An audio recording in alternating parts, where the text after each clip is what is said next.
¿Te has preguntado alguna vez por qué el cielo nocturno, a pesar de su inmensidad, parece tan vacío? Nos gusta creer que las estrellas están demasiado lejos para que alguien más nos alcance, pero ¿qué pasa si no es así? ¿Qué pasa si, desde el principio, no estamos solos y no lo hemos estado nunca? Lo que voy a contarte esta noche no es una simple historia. Es una advertencia, un grito ahogado desde la oscuridad del cosmos. Y si decides escuchar hasta el final, quizás entiendas por qué mirar al cielo puede ser lo último que quieras hacer. Todo comenzó con una señal. Una señal que no debimos escuchar. Era 2023, cuando un pequeño equipo de astrónomos aficionados captó algo extraño desde un observatorio en un pueblo remoto de Alaska. No era un descubrimiento cualquiera, no eran ondas de radio perdidas ni el eco de una estrella lejana. Era un patrón. Pulsos regulares que seguían un código matemático perfecto. Algo, o alguien, estaba tratando de comunicarse. Al principio, nadie los tomó en serio. Una interferencia más, dijeron los expertos. Pero los pulsos no se detuvieron. Día tras día, el patrón se repetía, como un reloj incansable que contaba una cuenta regresiva. Y entonces, llegó la primera desaparición. Maggie Clermont, una de las astrónomas, dejó de responder a las llamadas de su familia. Vivía sola, lo cual no parecía extraño al principio, pero cuando sus colegas fueron a buscarla al observatorio, lo que encontraron hizo que más de uno abandonara el lugar sin mirar atrás.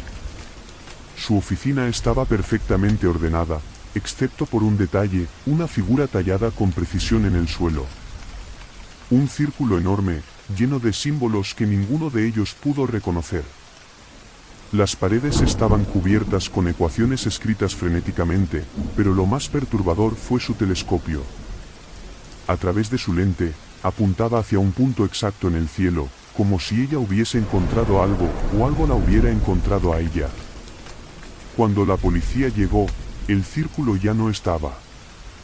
La señal continuó, y esta vez no solo llegó a los astrónomos. Radios, televisores, incluso los teléfonos celulares, comenzaron a captar fragmentos del mismo patrón. Al principio era apenas un zumbido, pero luego se convirtió en un ruido que muchos describieron como susurros en un idioma que no existe. Las noticias corrieron rápido, y con ellas, el pánico. Y es que no solo era el sonido lo que aterraba, sino lo que traía consigo. Una extraña epidemia comenzó a extenderse por aquellos que escuchaban demasiado. Primero eran pesadillas. Una mujer en Texas describió cómo soñaba con figuras sin rostro, delgadas como sombras, que flotaban sobre su cama. Después venía el insomnio. No puedo dormir, escribió en su última publicación en redes sociales antes de desaparecer. Siento que me están observando. Sé que están aquí.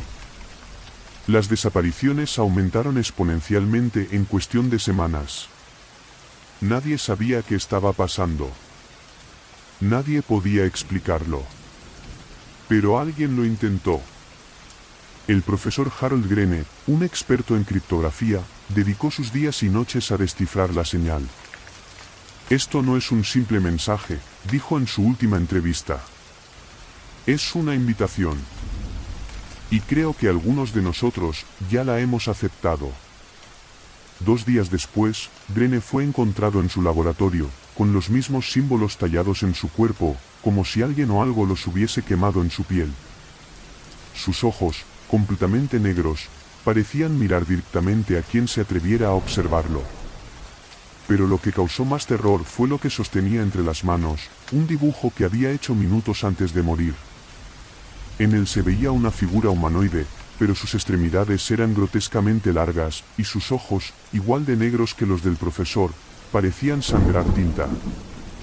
Para entonces, la señal había dejado de ser un misterio y se había convertido en una amenaza. Las agencias de inteligencia trataron de silenciarlo, bloqueando frecuencias, apagando transmisores, pero era inútil. Los pulsos seguían. Era como si ya no necesitaran tecnología para propagarse, como si estuvieran dentro de nosotros. Fue entonces cuando llegó la noche de las luces. En un pequeño pueblo de Noruega, un grupo de personas reportó haber visto luces danzantes en el cielo. Al principio, las confundieron con la aurora boreal, hasta que las luces comenzaron a descender. Lo que sucedió esa noche jamás fue explicado por las autoridades, pero los sobrevivientes, los pocos que quedaron, se aseguraron que las luces no eran luces. Eran ojos, millones de ellos, observando, buscando. Y lo peor de todo, no estaban solos. Algunos dicen que lo que vieron fue una nave, pero no como las imaginamos. No era de metal ni tenía forma definida. Era como un agujero negro que devoraba todo a su paso, un vacío que traía consigo un frío tan intenso que congelaba hasta el aliento. De ese vacío salieron las sombras. Siluetas delgadas, caminando en silencio, con movimientos antinaturales, como si sus huesos no existieran. No atacaron. No persiguieron. Simplemente, señalaron. Y aquellos que fueron señalados comenzaron a caminar hacia ellas, como hipnotizados, sin resistirse. Ni siquiera gritaron. Cuando las autoridades llegaron al lugar al amanecer, el pueblo estaba completamente vacío. Ni un solo rastro de vida, excepto por las mismas figuras talladas en el suelo y un mensaje grabado en las paredes de las casas, nos escucharon. Ahora vendrán por ustedes. Ese fue el último gran evento registrado antes de que la señal cesara abruptamente. Las desapariciones disminuyeron. Las pesadillas, aunque persistieron, se hicieron menos comunes. Parecía que todo había terminado, pero los que sobrevivieron saben la verdad, no se han ido. Solo están esperando. Hay quienes creen que los pulsos eran una advertencia de algo peor, una especie de toque de atención. Otros, más pesimistas, piensan que fue una prueba, y que la pasamos. Porque, a pesar de todo, seguimos mirando al cielo, seguimos buscando señales, seguimos llamándolos. Y tarde o temprano, responderán de nuevo. Así que la próxima vez que escuches un zumbido extraño en tu radio o sientas un escalofrío inexplicable bajo las estrellas, recuerda esta historia. No intentes buscar explicaciones. No mires al cielo. Porque si ellos te ven primero, será demasiado tarde. Nos escucharon una vez. ¿Qué te hace pensar que no lo harán de nuevo? ¿Alguna vez has sentido que alguien te observa desde las sombras, incluso cuando crees estar completamente solo? A veces, lo más aterrador no es lo que puedes ver, sino lo que eliges ignorar. Esta historia comienza en un lugar tan común que podría ser cualquier barrio, cualquier calle, incluso la tuya. Pero al final, te aseguro, no mirarás a tus vecinos de la misma manera. Todo comenzó con una mudanza. Sofía y su hijo Mateo llegaron a un pequeño vecindario en las afueras de la ciudad, buscando una vida tranquila tras años de caos en la gran metrópoli. Era un barrio acogedor, con casas de fachadas limpias y jardines bien cuidados. Pero había una excepción, la casa al final de la calle. A diferencia del resto, aquella casa estaba casi en ruinas. La pintura se descascaraba, las ventanas estaban cubiertas por cortinas deshilachadas, y el jardín era un laberinto de maleza. Pero lo más extraño era que nadie parecía hablar de ella. Sofía lo notó de inmediato. Siempre había un aire incómodo cuando la casa salía en conversación. Los vecinos simplemente cambiaban de tema o fingían no escuchar. Solo una anciana, llamada Clara, se atrevió a decir algo al respecto: no vayas allí, querida. Es mejor no saber. Por supuesto, esas palabras solo alimentaron la curiosidad de Sofía. Era racional, no se dejaba llevar por rumores ni supersticiones, así que decidió ignorar las advertencias y concentrarse en su nueva vida. Pero Mateo, con su energía inagotable, pronto se obsesionó con la casa. Cada tarde, mientras jugaba en el jardín, miraba fijamente hacia las ventanas, como si esperara que algo o alguien se asomara. «Hay alguien allí», le dijo un día a su madre. Vi una sombra en la ventana. Sofía se rió. Seguramente es tu imaginación. Esa casa está abandonada. Pero Mateo insistió. No. Hay alguien. Me está mirando. Esa noche, cuando Sofía trató de dormir, se despertó de golpe. No sabía por qué. Su habitación estaba en completo silencio, pero había algo extraño en el aire, una sensación de ser observada. Se levantó y caminó hacia la ventana. Desde allí, podía ver la casa al final de la calle. Su corazón se detuvo al darse cuenta de que, en una de las ventanas, una luz débil titilaba, como una vela que apenas sobrevivía al viento. Decidió no mencionarlo a Mateo. No quería asustarlo. Pero las cosas solo empeoraron. Una tarde, mientras arreglaba el jardín, Sofía notó que Mateo estaba demasiado callado.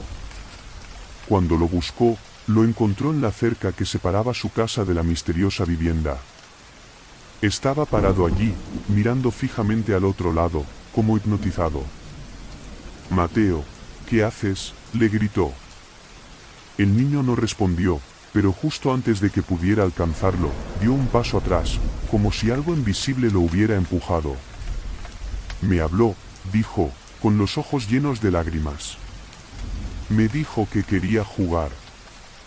Sofía trató de calmarlo, convencida de que todo era producto de su imaginación infantil. Sin embargo, esa misma noche escuchó algo que heló su sangre: risas. Risas infantiles provenientes de la casa. Se asomó por la ventana, aunque no podía ver nada más allá de las sombras, estaba segura de que alguien o algo estaba allí. Decidió llamar a la policía. Cuando los oficiales llegaron, recorrieron la casa de arriba abajo, pero no encontraron nada. «Es un lugar viejo y abandonado», dijeron. Probablemente lo que escuchó fue el viento. Pero Sofía no estaba convencida. Los ruidos no cesaron. Las risas, los pasos, incluso lo que parecían susurros a través de las paredes. Cada noche eran más intensos. Y entonces, Mateo desapareció. Fue una tarde cualquiera. Sofía solo se había alejado unos minutos para responder una llamada. Cuando volvió al jardín, Mateo ya no estaba. Gritó su nombre, buscó en todas partes, pero no había rastro de él. Desesperada, corrió hacia la casa al final de la calle. La puerta, que siempre había estado cerrada con tablas, ahora estaba entreabierta. Adentro, todo estaba oscuro, excepto por una tenue luz al final del pasillo. «Sofía». Escuchó su nombre, susurrado, como un eco lejano. Reconoció la voz de Mateo, sin pensarlo, avanzó. A medida que lo hacía, el aire se volvía más denso, como si la casa misma estuviera viva, respirando a su alrededor. Las paredes estaban cubiertas de extraños dibujos, figuras humanoides con cabezas deformes y ojos que parecían mirarla. «Mateo», gritó, pero lo único que respondió fue un susurro colectivo, como si 100 voces hablaran al unísono. No se encontró. Finalmente llegó a la habitación donde la luz brillaba. Allí estaba Mateo, sentado en el centro de un círculo formado por velas negras. No estaba solo. Frente a él, una figura humanoide, alta y delgada, con extremidades que parecían estirarse más de lo natural, lo observaba. Su rostro no era más que una superficie lisa, sin ojos ni boca, pero Sofía sintió que la miraba directamente. «Devuélveme a mi hijo», gritó, pero la figura no se movió. En cambio, una voz resonó en su cabeza. «Él es especial. Puede vernos. Puede llevarnos a ustedes». Sofía no sabía qué hacer. Se lanzó hacia Mateo, pero la figura levantó una mano, con un simple gesto, la detuvo en el aire. Sintió como si algo estuviera apretando su pecho, robándole el aire. «No perteneces aquí», dijo la voz. «Vete, antes de que sea tarde». Y entonces, Todo se oscureció. Cuando despertó, estaba en su jardín, sola. Mateo no estaba por ninguna parte. La casa al final de la calle ahora estaba completamente en ruinas, como si llevara décadas abandonada. Nadie recordaba a Mateo. Ningún vecino sabía de su existencia, como si nunca hubiera estado allí. Pero Sofía sí recordaba. Lo veía cada noche en sus sueños, parado en el jardín de la casa, mirando hacia su ventana. Esperándola. Y aunque quiso irse, no pudo. Algo la retenía allí, un lazo invisible que la ataba a la casa. Hasta el día de hoy, si visitas ese vecindario, los vecinos te dirán que no hay nada extraño allí. Pero si pasas por la casa al final de la calle, quizás notes una silueta en la ventana. Tal vez incluso escuches una risa infantil. Pero no te detengas. No mires demasiado tiempo. Porque ellos te verán primero. El hombre siempre ha tenido una obsesión con entender el universo. Miramos al cielo, construimos telescopios más grandes, enviamos sondas a lugares que jamás pisaremos. Pero hay una pregunta que nunca dejamos de hacer: ¿estamos solos? Y aunque nadie ha dado una respuesta definitiva, hay algo que el tiempo y la historia han intentado enseñarnos. A veces, es mejor no saber. Nuestra historia comienza con una señal, no como las que solemos escuchar en documentales o leer en noticias sobre ciencia. Era diferente. Llegó en un día normal, transmitida por un satélite de bajo presupuesto llamado Stellar-Horizon. Un proyecto independiente, manejado por científicos apasionados que soñaban con captar algo, cualquier cosa, que probara que no estamos solos. Y lo lograron. Pero no fue lo que esperaban. La señal llegó como un destello, un pulso de datos que no se parecía a nada antes registrado. Un mensaje que, en un principio, parecía un simple código binario. Pero cuando lo decodificaron, encontraron algo más. Una imagen. No era clara, pero se distinguía algo parecido a un rostro humano, aunque distorsionado, como si lo hubieran dibujado desde una memoria rota. El equipo estaba dividido. Algunos lo veían como un logro monumental. Otros estaban incómodos, especialmente la doctora Hannah Burke, la jefa del proyecto. Esto no tiene sentido, murmuraba mientras estudiaba la imagen. Si esto es real, ¿por qué parece que nos imitan? Pero nadie quería escuchar las dudas. El mundo debía saberlo, y lo hicieron público. La reacción fue inmediata. Científicos, políticos, incluso celebridades, debatían lo que significaba. Los medios inundaron las noticias con teorías sobre quién o qué podría haber enviado el mensaje.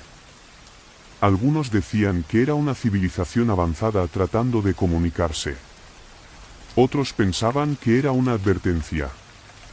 Pero nadie esperaba lo que vino después. Exactamente 48 horas después de que la señal se hiciera pública, otra transmisión llegó. Esta vez, no era un simple mensaje. Era un vídeo.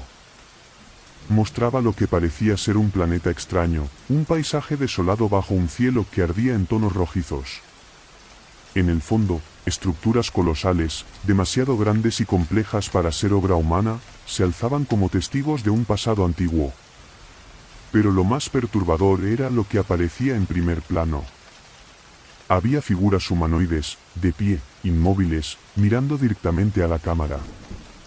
Sus cuerpos eran delgados, sus extremidades alargadas, y aunque sus rostros tenían una forma similar a la humana, algo en ellos estaba mal.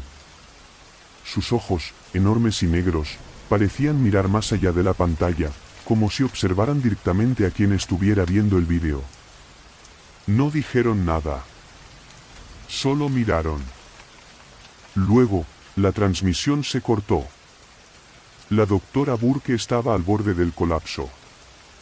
Había algo en esas figuras que la aterrorizaba profundamente.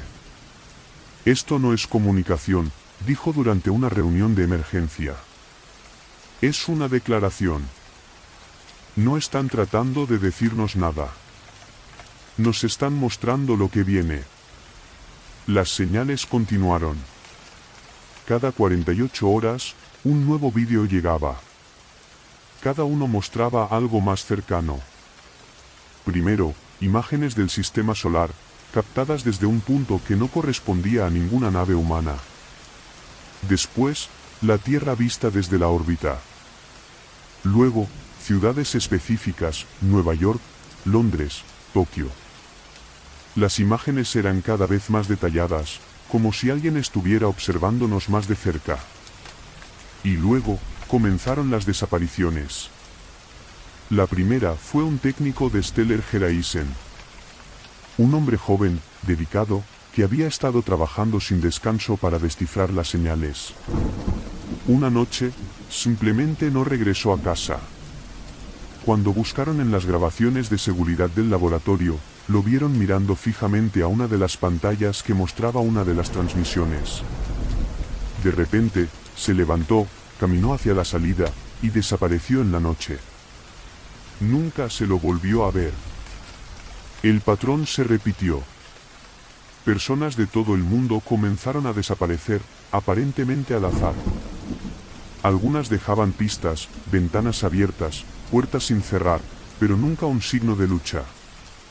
La doctora Burke fue una de las primeras en notar algo extraño en todos los desaparecidos, habían estado expuestos prolongadamente a las transmisiones. Las señales no son lo que pensamos, declaró en una entrevista que sería su última aparición pública. No están intentando comunicarse. Están cazando. Y cada vídeo es una trampa. El caos se desató cuando la siguiente señal llegó no a través de satélites, sino directamente a los dispositivos personales de millones de personas en todo el mundo. Teléfonos, televisores, incluso refrigeradores inteligentes, comenzaron a mostrar el mismo vídeo, un rostro humanoide, oscuro y sin vida, que parecía transformarse lentamente en algo mucho más aterrador. Nadie podía apagarlo. Nadie podía evitarlo. Y entonces, algo peor sucedió. Aquellos que miraron demasiado tiempo comenzaron a experimentar cambios. Primero, insomnio. Después, una sensación de ser observados constantemente. Finalmente, una desconexión total de la realidad. Empezaban a caminar sin rumbo, sus ojos vacíos, susurrando en un idioma que nadie podía entender. Ellos vienen, decían algunos.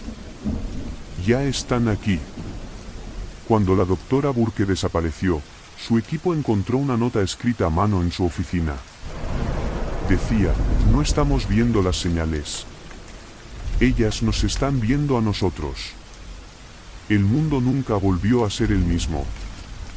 Las transmisiones cesaron un día, tan abruptamente como habían comenzado, pero los efectos permanecieron. Las desapariciones nunca se resolvieron. Los que fueron afectados por las señales se convirtieron en sombras de lo que eran, incapaces de reconocer incluso a sus seres queridos. Y lo más aterrador, fue el último vídeo. Se emitió simultáneamente en todo el mundo. Mostraba una ciudad cualquiera, pero vacía, sin un solo ser humano.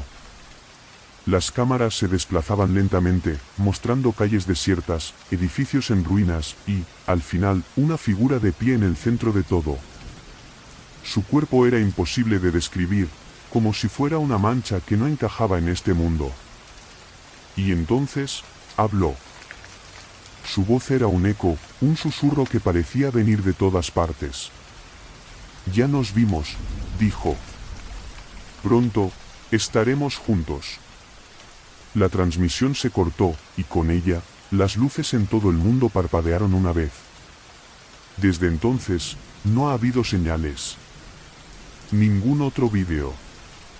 Pero aquellos que recuerdan, no pueden olvidar. Así que la próxima vez que enciendas tu televisor o mires tu teléfono, ten cuidado. Porque quizás la próxima señal no sea un error. Quizás, solo quizás, alguien al otro lado ya esté esperando. Hay carreteras que parecen no llevar a ninguna parte, tramos de asfalto olvidados, envueltos en un silencio que pone los nervios de punta. Algunas están abandonadas porque ya nadie las necesita. Otras, porque la gente aprendió a evitarlas. Y esta historia es sobre una de esas carreteras. Un lugar que no aparece en los mapas, pero que nunca está verdaderamente vacío. Todo comenzó con un accidente. Una pareja joven, Carla y Tomás, regresaban de unas vacaciones cuando su GPS los desvió por una ruta que no reconocían. «Es un atajo», dijo Tomás, tratando de parecer confiado. La carretera era angosta, apenas iluminada por los faros del auto, y a cada kilómetro, la niebla se hacía más espesa. «No me gusta esto», dijo Carla, inquieta. La sensación de estar rodeada por algo más que niebla era innegable. Pero Tomás, como cualquier conductor terco, insistió en continuar. «Es solo un tramo corto», aseguró. Entonces, ocurrió.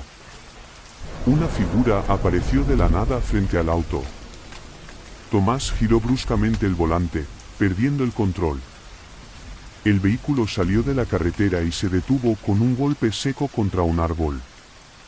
Afortunadamente, ambos estaban ilesos, pero el auto no arrancaba. La figura que había causado el accidente había desaparecido. «¿Qué viste?», preguntó Carla, pero Tomás no podía explicarlo. «Parecía un hombre, pero no estoy seguro. Fue muy rápido». Miraron hacia la carretera, pero estaba completamente vacía. Excepto por algo. Un cartel oxidado se alzaba junto al camino, cubierto de musgo. Carla se acercó para leerlo, iluminándolo con la linterna de su teléfono. Las letras estaban casi borradas, pero aún se podía distinguir: «Bienvenidos a Calma». 5 kilómetros. «Calma», repitió, confundida. Nunca había oído hablar de un pueblo con ese nombre, y según el GPS, no existía nada en esa dirección. Pero no tenían opción. Sin señal en el teléfono y con el auto fuera de servicio, decidieron caminar hacia el pueblo. La niebla se hacía más densa con cada paso. Pronto, los árboles parecieron cerrarse a su alrededor, como si estuvieran siendo observados desde las sombras. Carla juraba escuchar pasos detrás de ellos, pero cada vez que volteaba, no veía nada. «Es solo el eco», intentaba calmarla Tomás, aunque su voz delataba su nerviosismo. Finalmente, llegaron a Calma. O lo que quedaba de él. El pueblo parecía congelado en el tiempo. Las casas eran pequeñas y desvencijadas, con ventanas cubiertas por tablas y puertas que colgaban de sus bisagras. Pero lo más inquietante era la absoluta falta de sonido. No había viento, ni insectos, ni siquiera el ruido de sus propios pasos parecía resonar. La quietud era antinatural, sofocante. «Hola», llamó Tomás, su voz temblando ligeramente. Nadie respondió. Avanzaron por la calle principal, pasando por una tienda abandonada, un café con mesas volcadas y, finalmente, una pequeña iglesia con las puertas abiertas de par en par.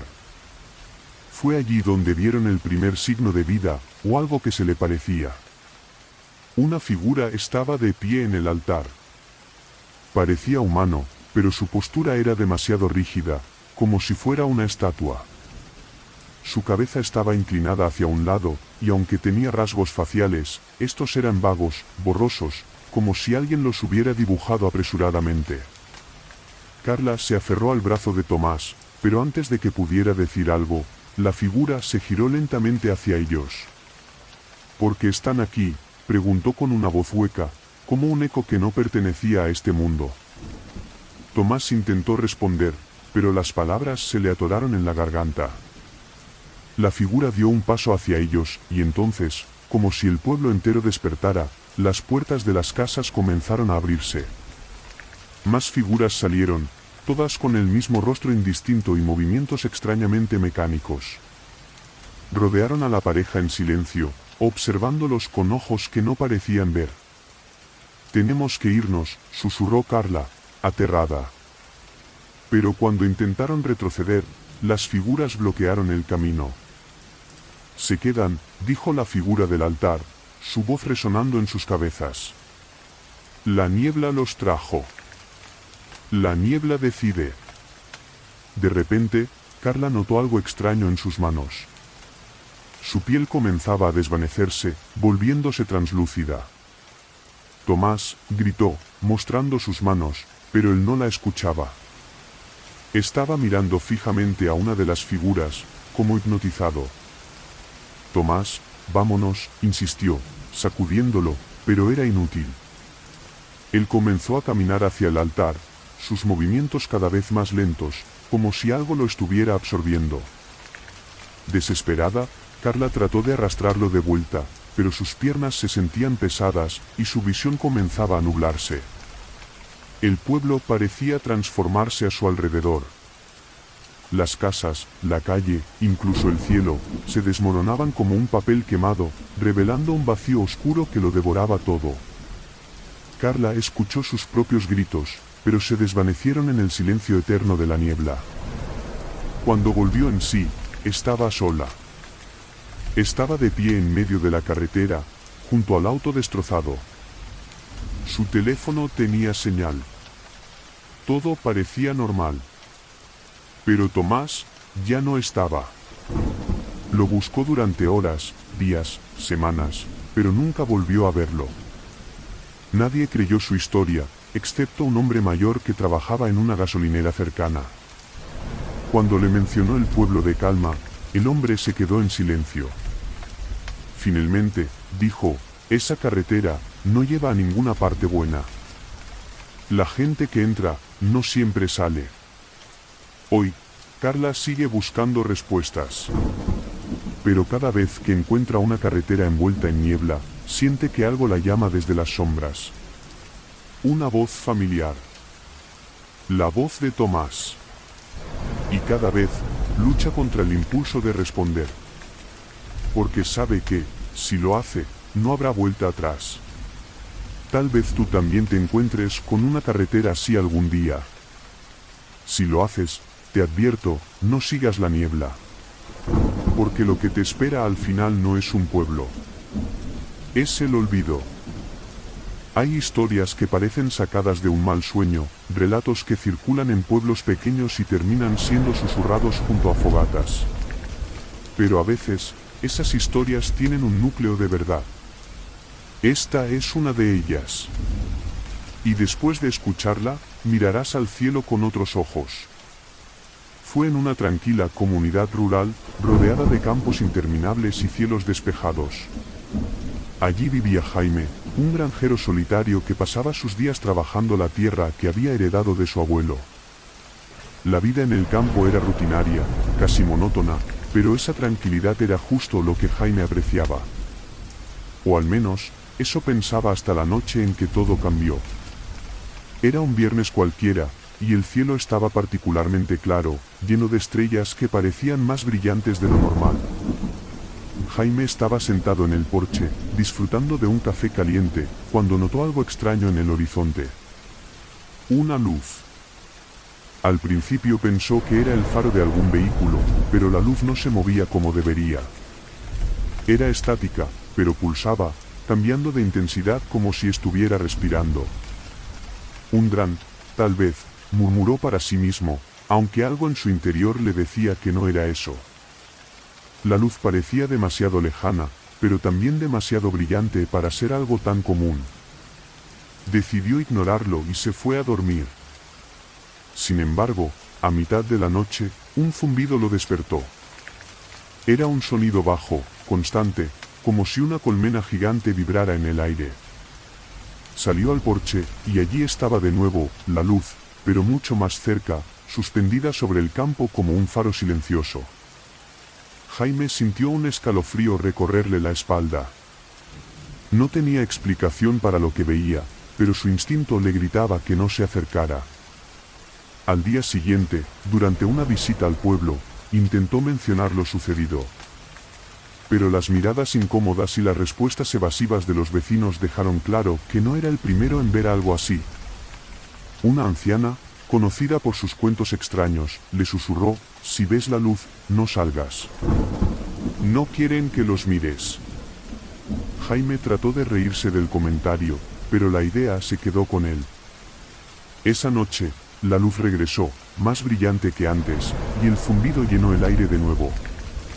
Esta vez, algo cambió.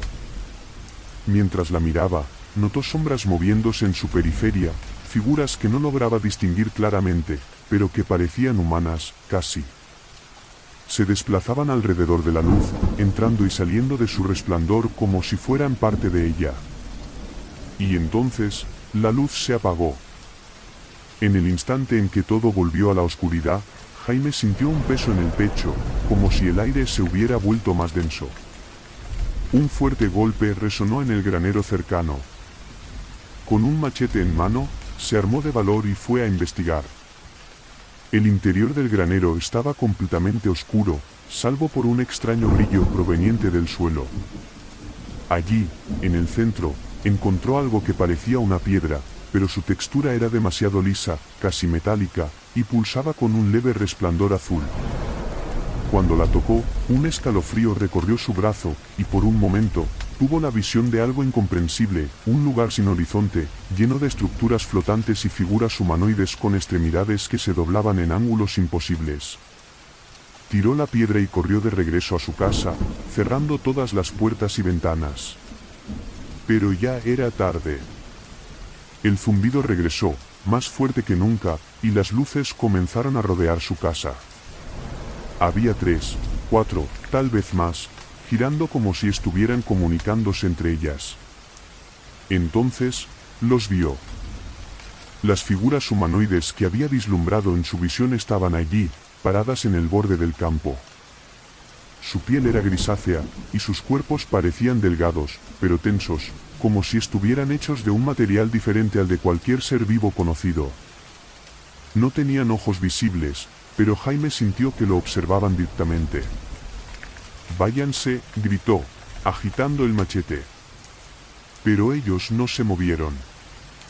En cambio, uno de ellos levantó una mano, y una fuerza invisible arrancó el arma de sus manos, lanzándola al suelo. Jaime intentó retroceder, pero sus pies parecían anclados al piso. La luz más grande descendió, envolviéndolo en su resplandor.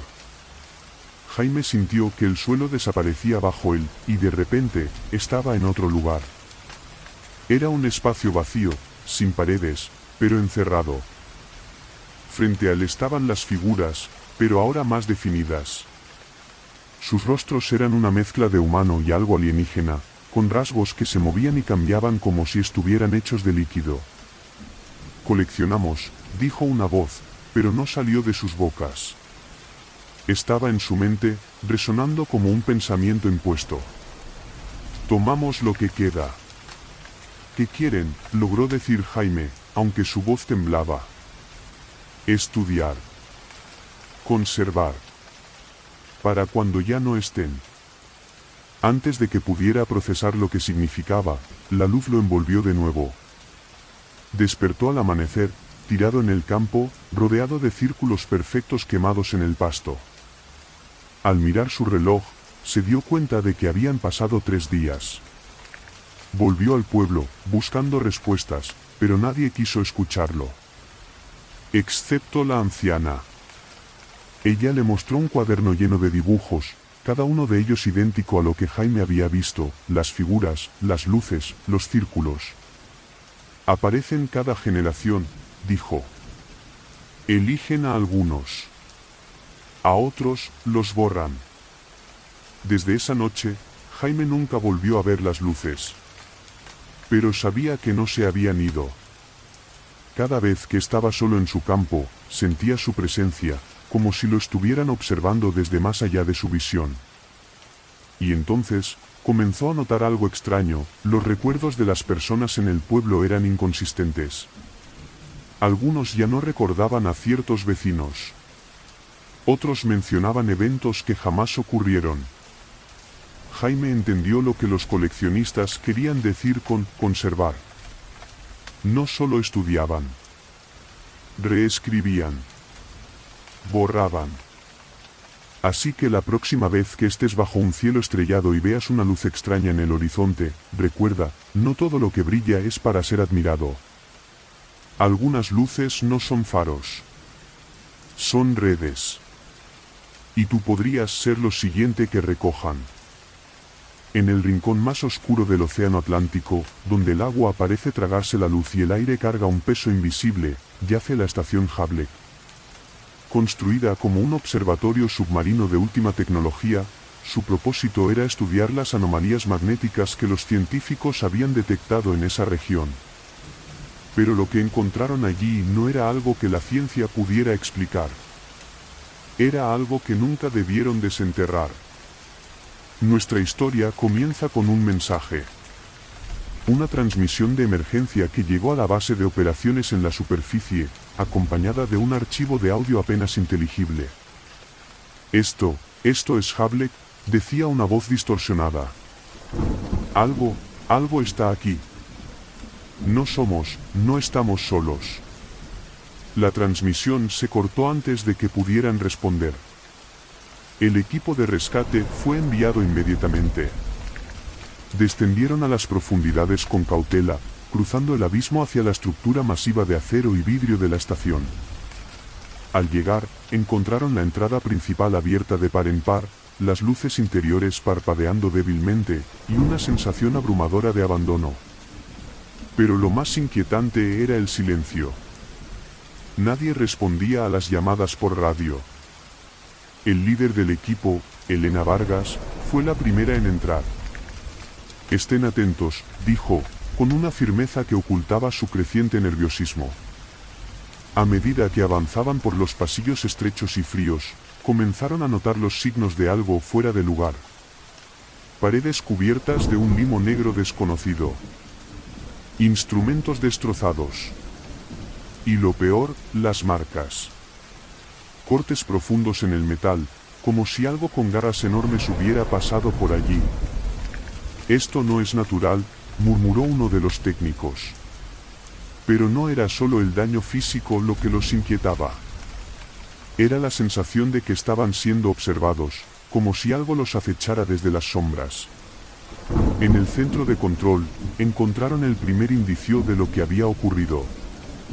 Un vídeo grabado por el jefe de la estación, el Dr. Lionel Gray. Su rostro estaba pálido, sus ojos hundidos por la falta de sueño.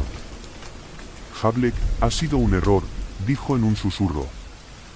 La anomalía no es magnética. Es algo más. Algo vivo. El vídeo mostró cómo los científicos, emocionados por un descubrimiento sin precedentes, habían desenterrado un objeto enterrado en el lecho marino. Un monolito negro, cubierto de símbolos que ninguna cultura humana reconocía. Pensamos que era una reliquia antigua, explicó Gray. Algo que podría cambiar la historia. Pero, no es de este mundo. Es una puerta. La grabación se cortó abruptamente, pero no antes de que una figura se deslizara detrás del doctor. Algo alto, delgado, con extremidades demasiado largas y movimientos inquietantemente fluidos. Y entonces, un grito desgarrador. Elena y su equipo revisaron los registros de la estación. Descubrieron que, tras la excavación, comenzaron a suceder cosas inexplicables. Los miembros del equipo escuchaban voces en sus cabezas, susurrando en un idioma desconocido. Las sombras parecían moverse por su cuenta. Y luego, uno por uno, empezaron a desaparecer. ¿Qué encontraron aquí?, preguntó uno de los técnicos, pero nadie tenía una respuesta. Fue entonces cuando escucharon el primer sonido desde que llegaron, un golpe. Leve al principio, pero constante. Venía de las profundidades de la estación. Contra su mejor juicio, siguieron el ruido hasta una sala de laboratorio al final del complejo. La puerta estaba parcialmente cerrada, y desde el interior emanaba un resplandor azul.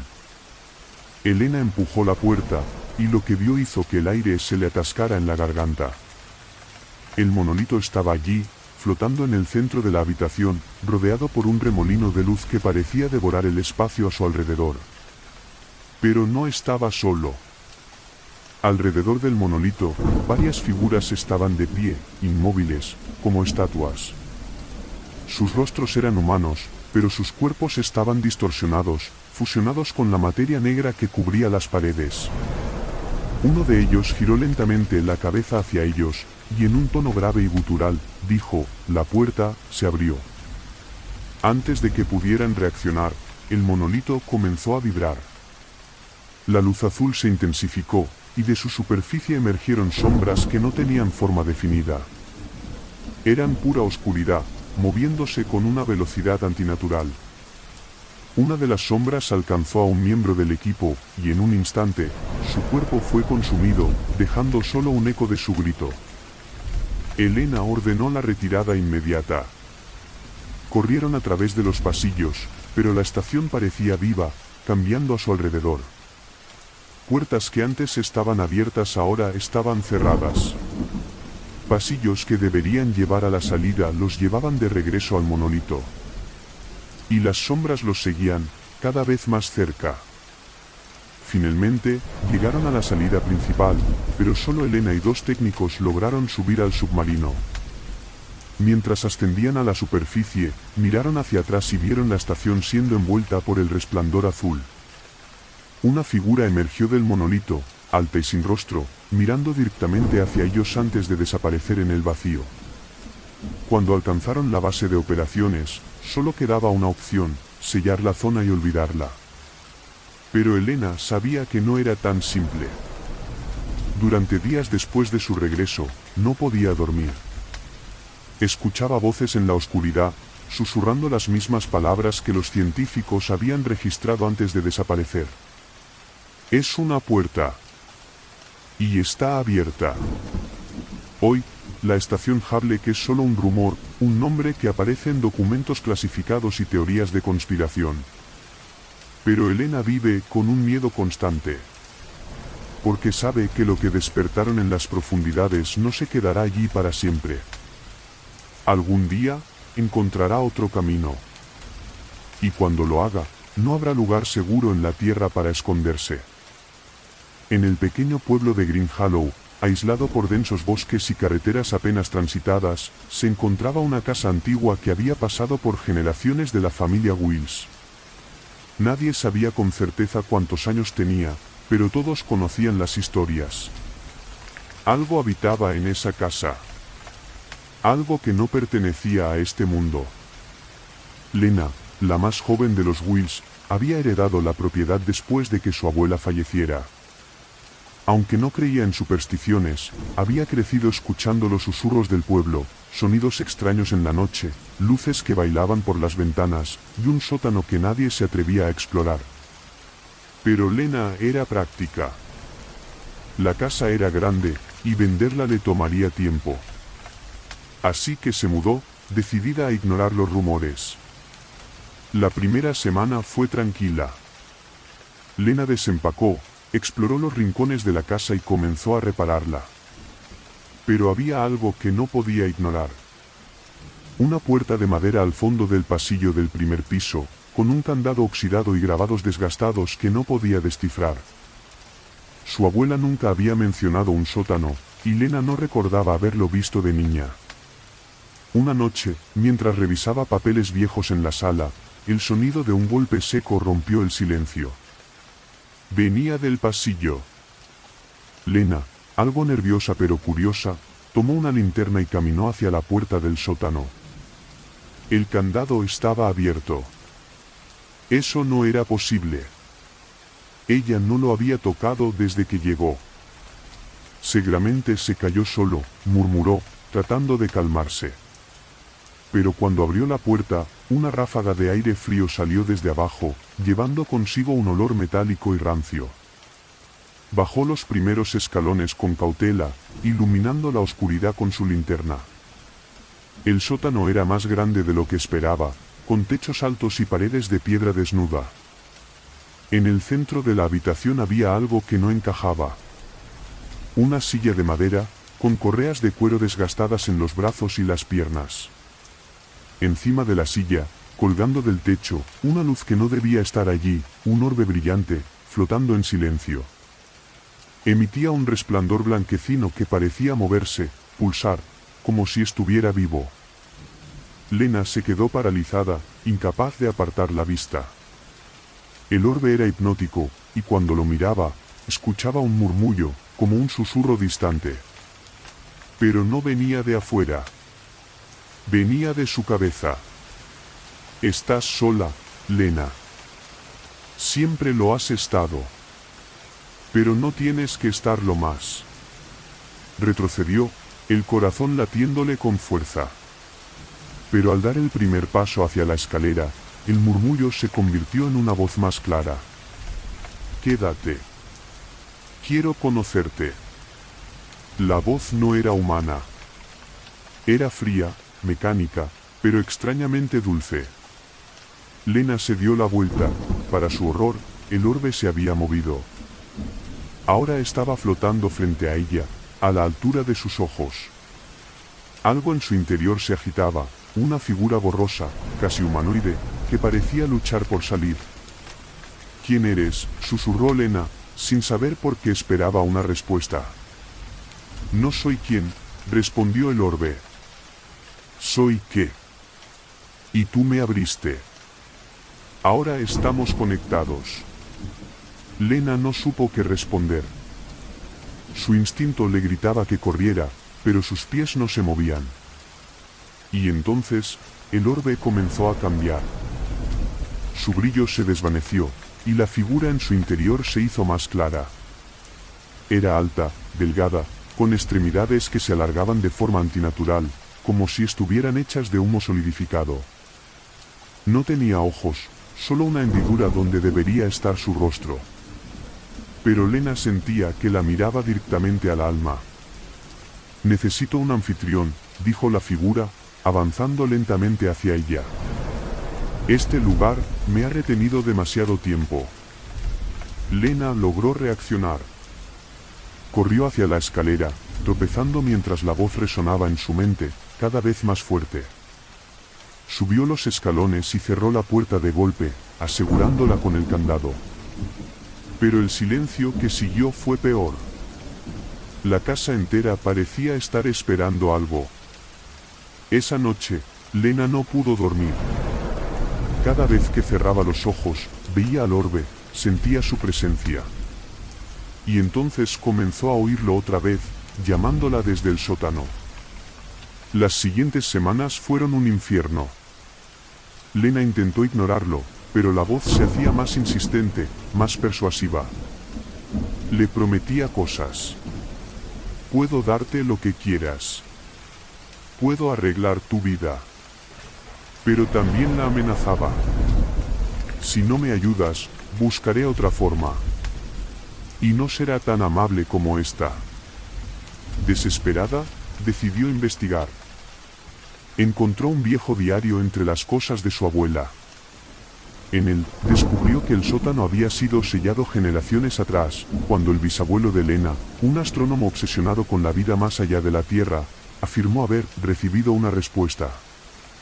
La familia creyó que había perdido la cordura cuando construyó la silla y el monolito que sostenía el orbe. Pero una noche, simplemente desapareció. Lo único que dejó fue una advertencia escrita en la pared del sótano: no escuches la luz. Lena sabía que no podía ignorarlo más. Esa noche, armada con un martillo y su linterna, regresó al sótano. El orbe estaba allí, brillando más fuerte que nunca. «¿Sabes lo que necesitas hacer?», dijo la voz, más urgente, casi desesperada. «¿Qué eres?», preguntó Lena, avanzando lentamente. «Un viajero», respondió. «Un explorador.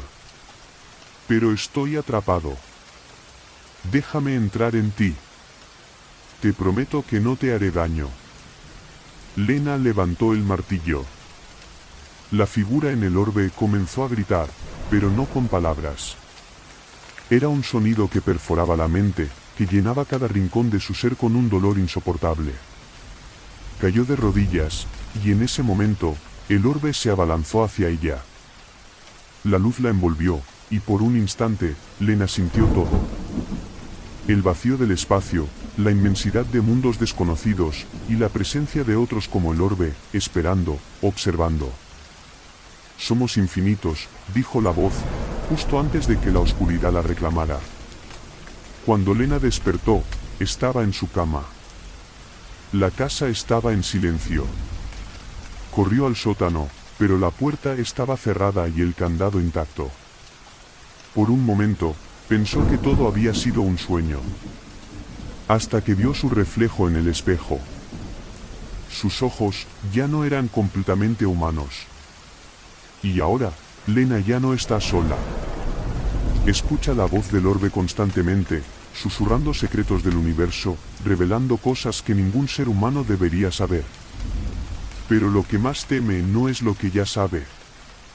Es lo que el orbe le pide que haga.